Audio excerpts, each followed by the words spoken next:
মিথ্যা মামলা প্রত্যাহারের দাবিতে চট্টগ্রামে বিক্ষোভ মিছিল ও সমাবেশ অনুষ্ঠিত। মাইন উদ্দিন সোহেলের প্রতিবেদনে বিস্তারিত।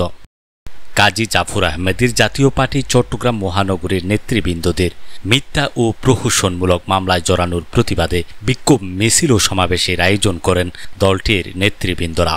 শুক্রবার বিকেল 4টার দিকে চট্টগ্রাম পলিটেকনিক ইনস্টিটিউট সংলগ্ন রুবি কলোনি থেকে শুরু হয়ে বিক্ষোভ মিছিলটি টেক্সটাইল মোড়ে গিয়ে শেষ হয়। বিক্ষোভ মিছিল ও সমাবেশের সঞ্চালনায় ছিলেন কাজী জাফর আহমেদের জাতীয় পার্টি চট্টগ্রাম মহানগরীর সাংগঠনিক সম্পাদক নবী হোসেন। এ সময় প্রধান অতিথি জাতীয় পার্টির ছাত্র সমাজের কেন্দ্রীয় সভাপতি কাজী ফয়েজ আহমেদ বলেন, ফেসিবাদেরা মাথা চারা দিয়ে উঠলে আমরা সেই মাথা ভেঙে দিতে একবারও ভাবব না। কাজী জাফরের জাতীয় পার্টি চট্টগ্রাম মহানগরীর সভাপতি শরীফ উদ্দিন আকন্দ ও সাংগঠনিক সম্পাদক নবী হোসেন ফেসিবাদ বিরোধী আন্দোলনের সক্রিয় নেতৃত্বে ছিলেন বলে দাবি করেন তারা, এবং তাদের মিথ্যা ও গায়েবী মামলা দিয়ে হয়রানি করা হচ্ছে বলেও অভিযোগ করেন বক্তারা।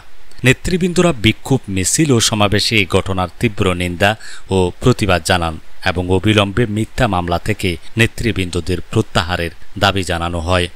এতে আরও উপস্থিত ছিলেন জাতীয় ছাত্র সমাজের ঢাকা মহানগরীর সভাপতি ফাহিম হোসেন, সাধারণ সম্পাদক হুমায়েত রহমান, জাতীয় ছাত্র সমাজ চট্টগ্রাম মহানগরীর সদস্য সোহাগ খান, এছাড়াও চট্টগ্রাম মহানগরীর সভাপতি শরীফ উদ্দিন আকন্দ, চট্টগ্রাম মহানগরীর সদস্য পারভেজ শেখ হৃদয়, বাইজিদ থানা সভাপতি বেলাল উদ্দিন, চট্টগ্রাম মহানগরীর যুগ্ম দপ্তর সম্পাদক মাহফুজা আক্তার শিল্পী, মহিলা বিষয়ক সম্পাদিকা সাজেদা আক্তার চৌধুরী, মোহাম্মদ মিরাজ, মোহাম্মদ ভুট্টো, মোহাম্মদ শাহিন সহ চট্টগ্রাম মহানগরীর বিভিন্ন ওয়ার্ডের নেতৃবৃন্দ ও অসংখ্য কর্মী সমর্থকরা বিক্ষোভ মিছিল ও সমাবেশে অংশ নেন।